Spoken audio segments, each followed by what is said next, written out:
What was the hardest thing, like throughout this whole MenuSano journey? What do you think is the hardest thing that you had to go through? I think it was proving that we had something that was legitimate, proving that we have a product that could create social impact. Like when we first developed MenuSano, we had a door closed on our face over and over and over again. When I get up in the morning and I come to work, I don't look at it as work. I love making a difference, whether it's for women in tech or providing technology that is disruptive and is changing the world. Really, I enjoy the fact that I can do something that has an impact in so many different areas and will only grow and get bigger.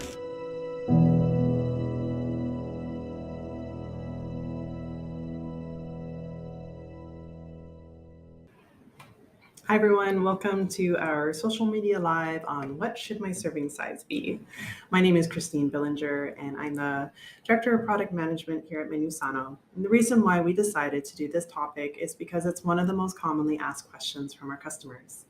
When you're new to nutrition fact labels, there's so much rules and regulations around it. That it's quite overwhelming. And so I hope that this presentation will clarify what your serving size should be for your product and how to find it, and then how to apply it in MenuSano to your nutrition fact table.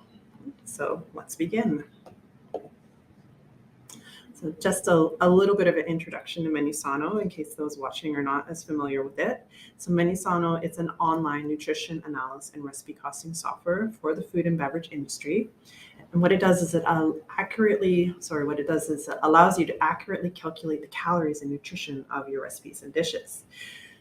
Furthermore, you can also generate and download a nutrition fact label that will be compliant with the CFIA for Canada, the FDA for the US, and also for the UK. The recipe costing module is really great for costing your product and also for menu engineering a menu for restaurants. Okay. So what is a serving size? So by definition, the serving size listed on the label should reflect the amount of food that people typically consume at one time.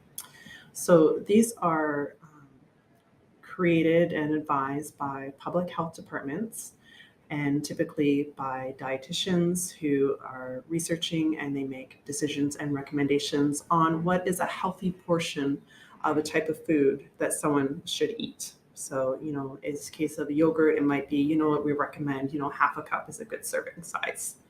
Okay? So this is something that is regulated by government, and it's also something that can change and update from time to time. So it's a good idea to be on either the MenuSano mailing list or also the mailing list for these government bodies so that you get alerts when there's upcoming changes. And you may need to update your labels. But typically industry is giving plenty of advance warning. So it shouldn't be something that should catch you off guard if you're paying attention. So first of all, we have a Canadian label here on the screen. So for Canadian serving sizes, there are two of them that are required on the label. So we have the metric measurement, which you'll see abbreviated in the literature as just mm. And so an example of a metric measurement on the label will be grams or milliliters if it is a liquid beverage or product, like soup, for example. So you see my little arrow there pointing. In this case, the metric serving size is 250 milliliters. Additionally, there's also the requirement for a household measurement. So you'll see that shortened to HM. So household measurement are, more commonly used measurements in a household, like a slice, a cup, a teaspoon, could be a tablespoon, a cookie. So things that are a bit more tangible for consumers necessarily than a metric weight. So 75 grams might not mean much to a consumer, but 2 cookies is more tangible. Okay, so how do I know what to put there in that space of the metric measurement and household measurement? So in the case of Canada, on the Canadian government website, there's available what's called the table reference amounts of food. And I'm going to include this little link But know that we'll make this presentation available on our Knowledge Center in MenuSano so that our users, you can go and find it there. So this is what the page looks like online. And if you scroll down a little bit, what you'll get to is a list of product definitions. So you'll look through this list and you'll say, okay, is my product a bakery product? Is it a salad? Is it a soup? Is it an egg or an egg substitute product? So click on the one that best suits your product. So on the next page, once you click into that, you're going to get a big long table of products. Okay, so for this example, I'm going to pretend that I'm making a nutrition fact table for sliced bread. So here we have a product category which reads bread, including garlic bread and other bread with add-ins, and it basically excludes sweet, quick type breads. Next column over will show a reference amount, 75 grams. And then the next column here is what I want you to pay attention to right now. So here it tells me that my household measurement should be based on 2 slices of my bread. And my metric measurement is going to be the weight of the household measurement in grams. So in some cases, it will tell you exactly what the metric measurement should be for your product, but in other cases, they might base it off of the household measurement. So now we know that we need to have some statement that says 2 slices is so many grams on our label. Okay, so here's the results. I'm going to go and weigh 2 slices of my bread, and what I find is they weigh 56 grams. So now on my nutrition fact table, my serving size is 2 slices, 56 grams. And of course, because this is a Canadian label, we're going to put it in English and French. Okay, so the US, a little bit of a different approach. So the FDA requires 3 serving sizes. So the first serving size is going to be like per container. So if I were using my sliced bread example, in how many slices of bread are in my bread bag? That's how many servings per container.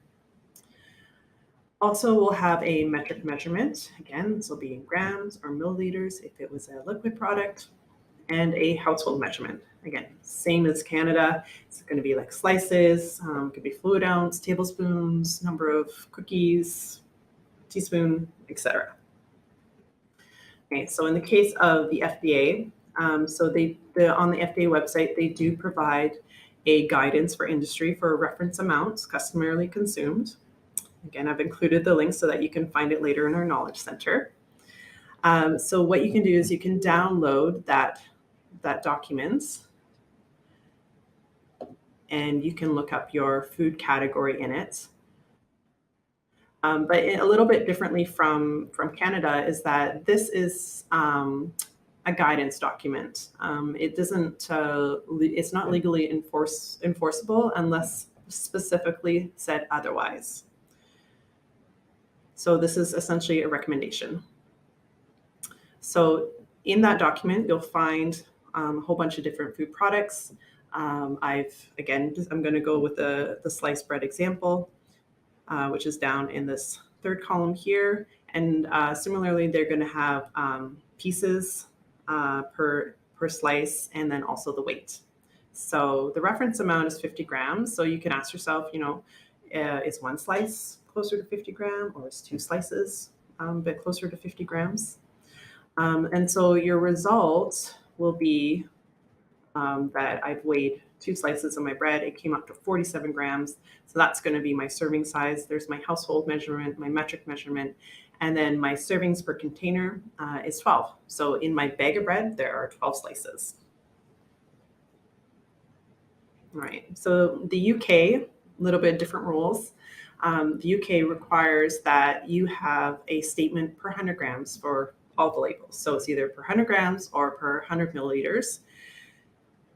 And then you can also add per portion measurement as well. So, it's based on the product again. So if it's a half a pizza that would be consumed in a normal sitting, maybe it's per 1 chicken nugget or per biscuit. So there's a bit of flexibility there. So you'll figure out the weight of that individual portion, and then that will be the weight that you use on the label. So how can I create these labels in MenuSano? So in MenuSano, when you're creating a recipe, this is where the magic is going to happen for these serving sizes. So after you've put in all of your ingredients and you've indicated the quantity of each ingredient, you're ready to set your serving size.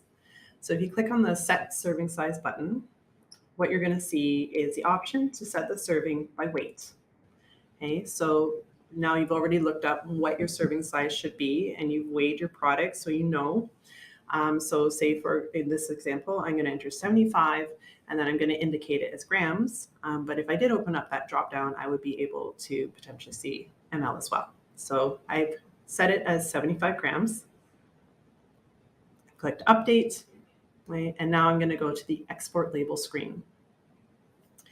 On the export label screen, in this case, I'm going to start with US labels. So what we have here is a place to put in the household measurement. So here, in this case, it's going to be 1 cup. And I also have the metric measurement, which I already indicated in the previous step, 75 grams. And then I can also enter in the amount, servings per container in this little box here. Okay, in Canada, we're going to have, again, a household measurement that we put in. We allow you to put it in bilingual, so you can do English and French. Here we have 1 cup or 1 tasse, and then we're going to have the metric measurement, 75 grams, which we've already done in the previous step.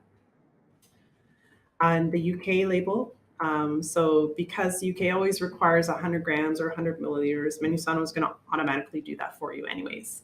And then you can also have the option to add in the per serving. So you can see in the screen here, MenuSano's calculated the 75 gram serving size and the 100 gram serving size for you. Okay. No math required on your part. So that's it. That's our presentation on what should my serving size be. So again, we're going to make this presentation available in our Knowledge Center. So if you are already a MenuSano customer, you will have access to this shortly. And thank you so much for your time today. I'll be around to answer any questions or read any comments that you might have. Thank you.